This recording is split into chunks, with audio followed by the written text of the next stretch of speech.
భర్తగారు పూజ చేస్తే భార్య అన్ని సంబారాలు సంసిద్ధం చెయ్యడమే నిజమైన పూజ. భర్తని ప్రేమగా చూడటమే నిజమైన పూజ. భార్య కంట నీరు కారకుండా ప్రేమగా చూసుకోవడమే భర్తకి నిజమైనటువంటి శీలము. కాబట్టి పురుషుడు చాలా గొప్పగా అంగరాగములన్నీ అలదుకుని ఏదో సువాసనాభరితంగా ఉండి తిరగాలి అని శాస్త్రంలో లేదు. కానీ ఇవన్నీ ఎవరు అలదుకుని ఉండాలి అని చెప్పారంటే స్త్రీ అలదుకుని ఉండాలి అని చెప్పారు. కారణం ఏమంటే ఎప్పుడూ కూడా చులకన చేసి కానీ భోగ వస్తువుగా కానీ చూడలేదు. అలా ఎందుకు చూశారంటే ఆయన యొక్క లక్ష్మి ఆమె.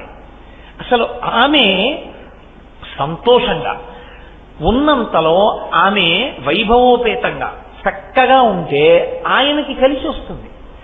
ఆమె ఎప్పుడు జిడ్డోడిపోతూ ఉందనుకోండి ఆయనకి కలిసి రాదు.